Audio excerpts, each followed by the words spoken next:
The provincial government announced a cap-and-trade regime for Ontario. Now they've outlined where the revenue from that will go. A multi-billion-dollar plan to green consumer behavior and lower emissions. Joining us now for their assessment of the province's plan in Calgary, Alberta, Kenneth Green. He's Senior Director of Natural Resource Studies at the Fraser Institute. And in studio, Ambarish Chandra, Professor of Business Economics at the University of Toronto, and Sarah Petrovan, Senior Policy Advisor at Clean Energy Canada. And it's good to have everybody on our program tonight for this look at an evaluation of Ontario's Climate Change Action Plan, as they call it. And to that end, Sheldon, if you would, let's bring up this little graphic here just to outline the bare bones of this thing, and then we'll get into some detail. The plan includes a cap-and-trade system generating, according to the budget, $1.9 billion annually for a greenhouse gas reduction amount. They will establish a green bank. More details on that to come. There will be financial incentives for environmentally friendly vehicles to create a cleaner transportation system, and they plan to create standards for net zero carbon homes by the year 2030. Ken Green, overall impressions of this plan, please? Well, not to be too negative, but I would say it's a bit of a dog's breakfast of failed policies that have been rejected by people for at least 20 years. I actually wrote my doctoral dissertation on the ride-sharing component of what they're proposing, and it's back again. I think there are a few very small elements in the plan that I applaud, and I'll go into those later on. But generally speaking, if you look at these programs, they're designed to make people live and transport themselves in ways they won't do voluntarily. They have to either be bribed or basically forced to move to live in these ways, and I find that to be problematic. Plus, the carbon tax, the cap-and-trade system without a rebate is nothing but another just a provincial sales tax 2.0. Okay, Sarah Petrovan, your view. I think that the plan is actually, on balance, a good one. I think that Ontario is in a unique position in the fact that they actually set targets and have now actually delivered a plan to meet those targets. I think that they've hit sort of all of the key areas where their emissions are high. They've developed cap and trade for industry, and now they're looking at buildings and transportation. And so I actually think that the plan is a decent one. Ambarish Chandra. I was hoping that the Ontario government would announce a cap and trade plan, and they did. I wish they'd just stopped there, but they didn't. I think everything about this plan beyond the cap and trade element is a mistake, whether it's the green bank or the incentives for vehicles or the net zero emission homes. I don't think they're going to achieve very much. I think they're going to cost the government a lot of money, and I think they should stop the cap and trade. Sarah, you appear to be outnumbered here on this program. We'll get more follow-up from you in a second. I do want to follow up with Kenneth on this, though, because you said there was something in the plan that I'm content to applaud. What was that? There's a recommendation or a commitment to expand telecommuting amongst government workers. I wrote a paper on this back when I was in Washington at the American Enterprise Institute as a way that the governments could show their own commitment to achieving the targets they propose by mobilizing more of their workforce, because there's less energy consumed in commuting, in office space, in a myriad of ways. And it also, from a market perspective, it creates pressure on the rest of the private economy to offer telecommuting as well, because they have to compete for workers. Okay, Ambarish, I want to follow up with you, because your position here tonight is actually backwards from most of the feedback I've heard so far, which is people are very uneasy about the cap-and-trade plan because they're not sure how that's going to work. Right. But the other stuff, they kind of get into. Right. Why are you the opposite? Well, look, the problem is we consume too much carbon. And so I'm an economist, and almost any economist will tell you, if the problem is carbon, we need to raise the price of carbon, whether that's through a carbon tax, as BC has done, or a cap-and-trade system, as Ontario is producing. I think that is the right step. Everything else that the government is proposing is essentially just counterproductive to their own plan. So, in other words, they've proposed cap-and-trade, but then they either don't understand how cap and trade works, or they don't trust their own plan to work, because then they feel forced to tinker with the market with various different sectors, whether it's housing or vehicles, to try to achieve some greater goal, which cap and trade will achieve if it's just left alone to function. Government says they're trying to incentivize better behavior, greener behavior. I've studied this proposal in a number of different areas. So I've done research along with some colleagues on subsidies for vehicles in the past. Ontario and various provinces and the federal government have offered subsidies for hybrid vehicles for the last 7 to 10 years. These subsidies do nothing. They don't reduce carbon consumption by nearly enough to justify their cost. We've studied in detail who takes advantage of these subsidies to buy so-called cleaner cars. They're people who would have bought clean cars in any case, or people who would have bought the very same cars in any case. They're mostly affluent consumers who buy cars like the Nissan Leaf and the Chevy Volt or the Tesla. The government is essentially just handing money over to affluent consumers and the auto industry, and they're not getting enough carbon reductions in return. Okay, Sarah, you've heard those criticisms. Where do you want to start? Oh boy. Well, guys, don't give me an easy task here. So, I mean, I think that, if you actually look at it, you listen to some of the things that the government was saying on Wednesday, and some of the things that both the Minister Murray and both the Premier emphasized is the concept of choice. And that, that they're going to make things more available for people who want to choose to do things.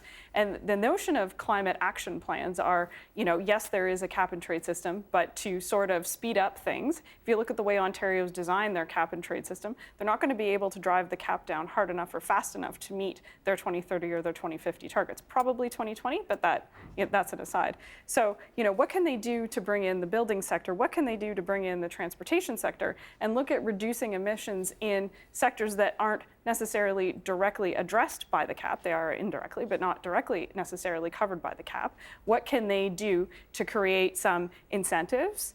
But it's also a little bit about, because cap and trade is difficult to understand, how does the average Ontarian play into climate action plan, right? What are some things that they can do, that they can see, that they can leverage to reduce carbon footprints in their own homes? And so that's what I think, the crux of the plan was about.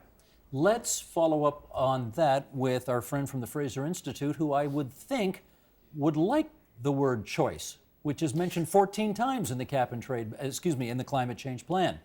How about it? So much to be said, so little time. Yes, choice is mentioned. I counted 15 times, but 14 is probably right, is equally good. But the word standard is mentioned 50 times.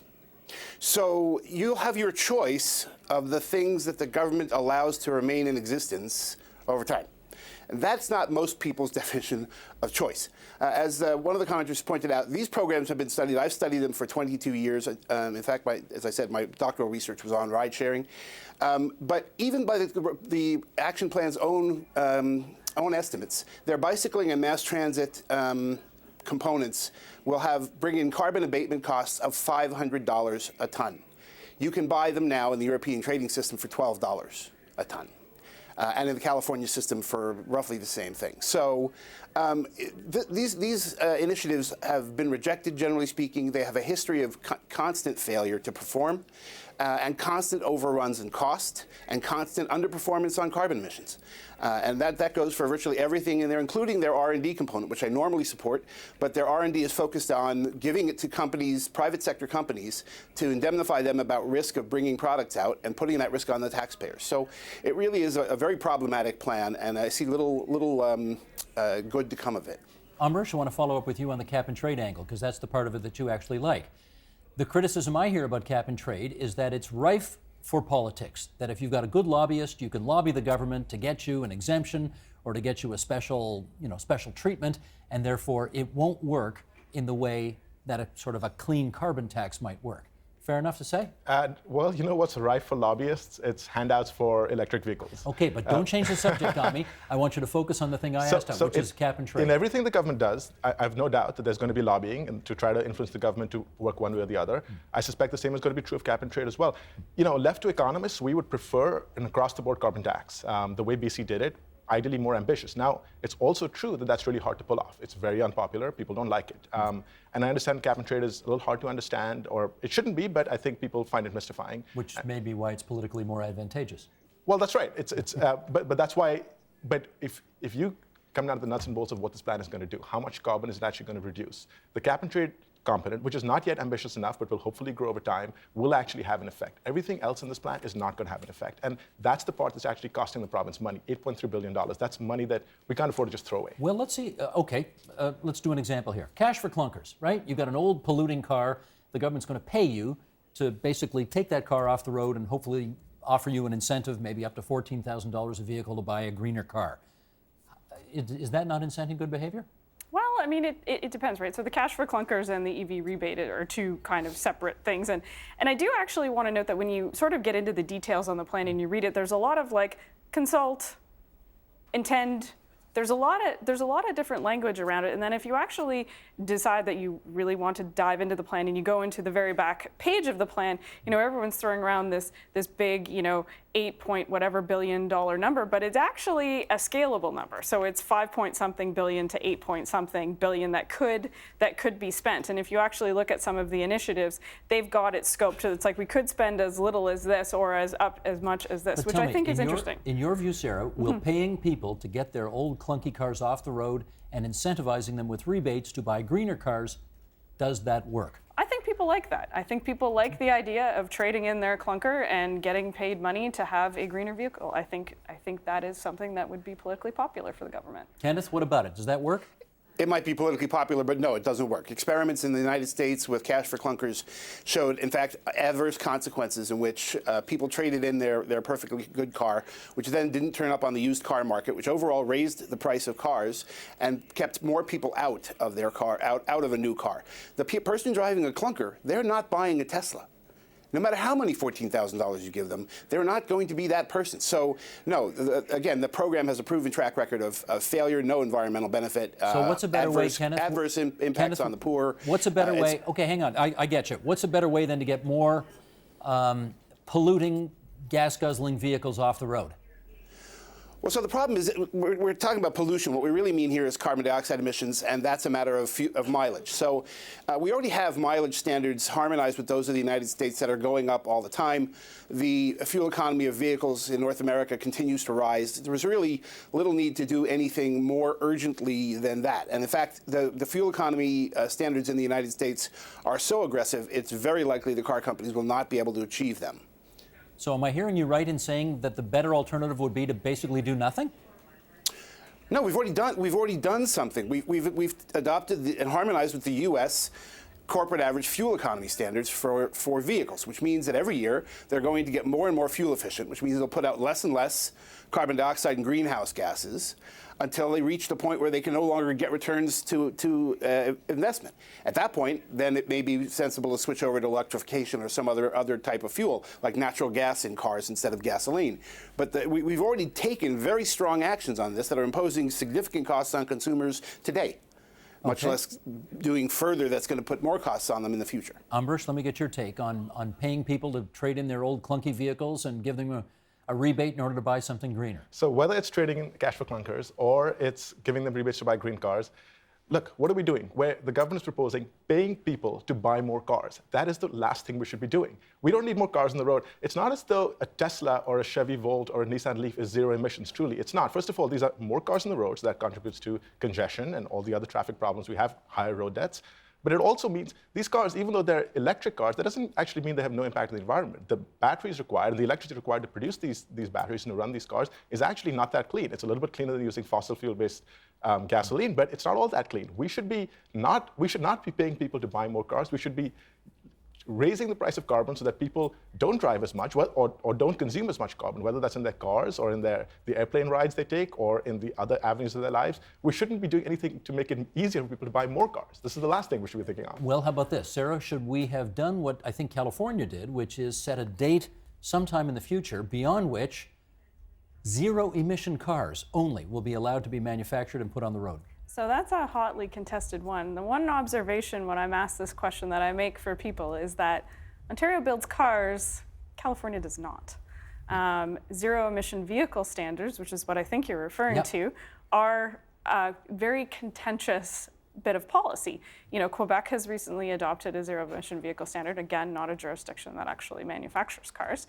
And I think that you would probably hear from folks in the auto industry, which I believe that the Ontario government did. They sure did. That they did hear that a ZEV standard is in fact prohibitive, and so they prefer things that drive people more towards renewable fuels, or what some jurisdictions call a low carbon fuel standard. Ontario didn't call it that. They have some other language in their document that refers to renewable fuels and looking at ways to blend contents with different sorts of things. So I think Ontario very deliberately chose to not go that avenue. There's only so much waving a red flag in front of the auto industry, this provincial government was prepared to do, I guess. Huh? Yeah, I think they have. That's the way it goes. Yeah. All right, let's find out what this green bank is. Kenneth, first of all, give us a definition of what your understanding of the green bank is in this and whether you approve or disapprove of the idea. That's a great question, and unfortunately, I wish I could talk about EVs, but I had my shot at that. From what I can tell from the plan, which doesn't go into great details, a green bank simply refers to, it's simply the equivalent, I guess, of a government-dedicated fund, and that would go toward green investment as using the revenues from the cap-and-trade system. So I think that's the way they're using it. It's simply a dedicated fund. And, of course, the problem with dedicated funds is there's nothing so undedicated as a government's dedicated fund. They can take from those funds for anything they want to, anytime they want to. So as far as I can tell, that's what a green bank means. We're going to take the money from cap-and-trade. We're going to put it into a green piggy bank. And then we're going to take it and give it to people who are working in areas we like in terms of green energy. Is that your understanding of numbers? That is essentially my understanding of it. The problem is, again, I think it's a mistake. The government should be using these revenues that they raise from cap and trade or from a carbon tax, essentially in a revenue neutral way. They should return the money to households because households are going to face the brunt of any of these changes. We do need to, as households, face higher carbon prices, but some of us, especially the lower income households, need to be compensated for that. Some of us are going to be paying a lot more for this because higher carbon prices are going to mean higher transit prices. They're going to mean higher cost for everything that requires gasoline or fuel, which is everything in life. And so we should be not picking and choosing certain industries to incentivize or subsidize. We should be returning the money to Ontarians, especially the lowest income Ontarians who are going to be hurt the most by this plan, and we should just make carbon more expensive across the board. Sarah, do we have any idea who? All right, well, go ahead. You want to say something, then I'll follow up. I was going to say, I'm like, okay, let's be a little bit fair here. There are, and in fact, if you do read the plan and you look at some of the things around buildings and in fact addressing some of those impacts, particularly in social housing, even in folks, people who live in apartment buildings and landlords passing on that cost to tenant, there's actually a number of initiatives in the plan designed to address that. In terms of the Green Bank, it's an interesting model, what they've chosen to do, and I'm going to be particularly interested to see how this plays out. So what they're proposing to do is New York has something called a Green Bank, so it's the New York Green Bank, which is primarily designed to take a small amount of public investment and use it to leverage, and investment, not grant. I think that's very important, to leverage private investment to build large-scale renewable energy projects and some efficiency stuff. Then they're also looking to blend that with a model of something called Efficiency Vermont that uses revenues from it's like a cap and trade system, but the regional greenhouse gas initiative to give people access to energy efficiency products for their home. And that particular program operates more like, here's some good suppliers that have, their products have been tested and good, and here we're going to connect you with those suppliers. Okay, this is where it gets interesting. So who picks who gets the money? Well, so that's an interesting thing. So if you look at the way that Efficiency Vermont is set up, there's a series of, we vet these people, we go through, interesting things. Who's we? Government or public servants? Or? The agency, so Efficiency Vermont, looks at, the different companies and who's certified and who's eligible.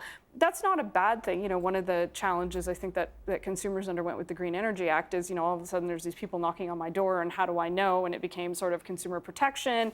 And we see some of that things now with energy companies coming to people's door. I don't know what it's like in Toronto, but certainly out where I live, that happens at least 3 times a week. So they're looking at doing a blend between the two models, which is interesting, right? They're not going as far on the investment side as the Green Bank does in New York, and yet they're not going maybe as far on the consumer efficiency products as Efficiency Vermont. So it'll be interesting to see what this entity looks like. And then also perhaps some of the things that Kenneth was saying was, what's the construct of this going to be like? Is it a government agency? Is it something totally different? Is it a not-for-profit? How is it exactly going to be set up? Yeah, so it was pretty vague in the plan, so details will be interesting. Here's something else, Ambrish, maybe you could start on this one. We need to get what this means. What's a net zero carbon home? Not entirely clear to me. Essentially, I think what they're promising is that all new homes that are going to be built in Ontario beyond a certain date are going to be so-called net zero emissions.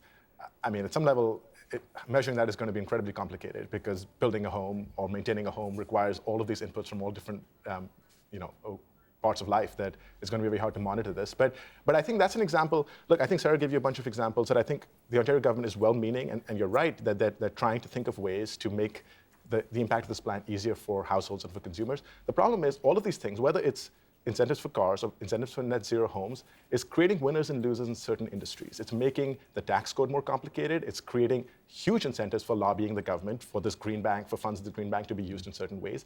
Again, this is why is reducing emissions through home construction better than reducing emissions through airplane transportation or through the food industry?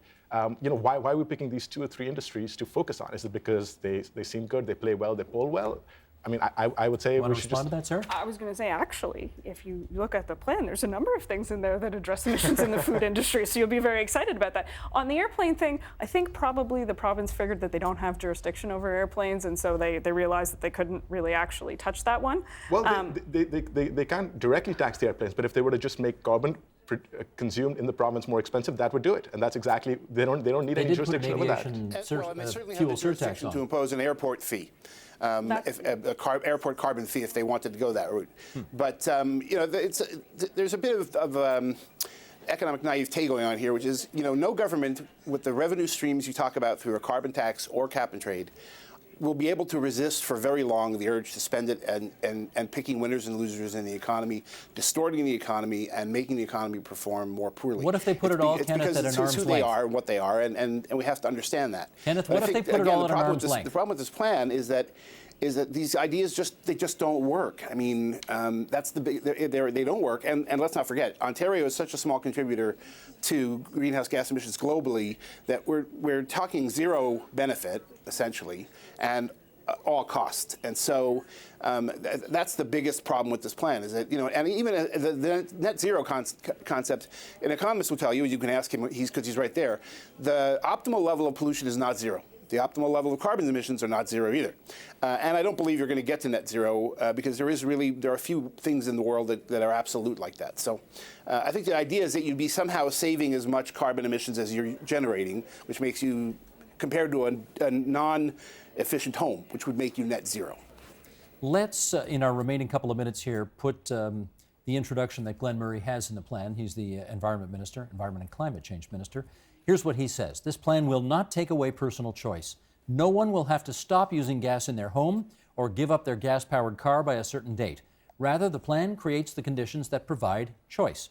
It gives consumers and businesses more reasons to reduce their carbon footprint and creates competitive conditions for the adoption of low-carbon technology. As an approach, Ambrish, we're not forcing you to do anything. We're offering you options in which, if you want to be greener, you can. Do you approve? In principle, of course. Ideally, we would just have the conditions in place where it's actually in everyone's self-interest to emit or consume less carbon.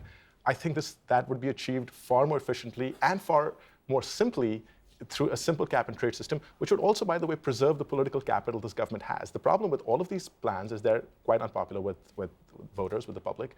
And so any government has limited political capital to work with. And I worry that Ontario is squandering whatever little political capital it has on a bunch of schemes that aren't going to have that much effect in the long run. Sarah, does a successful climate change plan have to be what's best for consumers at the end of the day in order to work? I think where Ontario's at, if you look at globally where everybody is at on the climate action, I think that Ontario's on the leading edge. And part of being on the leading edge means that you're one of the relatively few early movers, at least in North America, right? So if you look, particularly around, if you look at its neighbors across the country, like Alberta's doing coal phase out, Ontario's already done that. So in a leading edge sort of position, I think Ontario's very careful. For lots of different reasons, this government would be careful. I think that there's a number of policies that they've put in place over time where they perhaps took significant political capital hits. And I think the emphasis on choice, the emphasis on getting consumers involved and on board was done quite deliberately.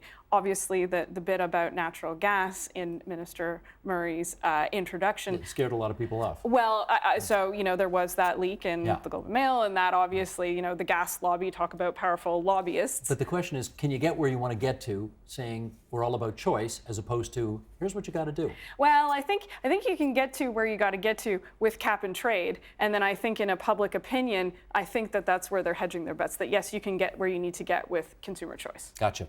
That's our time, everybody. Thanks for joining us on TVO tonight. Kenneth P. Green from the Fraser Institute in Calgary, Alberta. Ambrish Chandra, the University of Toronto. Sarah Petrovan from Clean Energy Canada. Thanks for coming on TVO with us tonight, everyone. Thanks for having me. Thanks, Steve. Thank you. Help TVO create a better world through the power of learning. Visit TVO.org and make a tax-deductible donation today.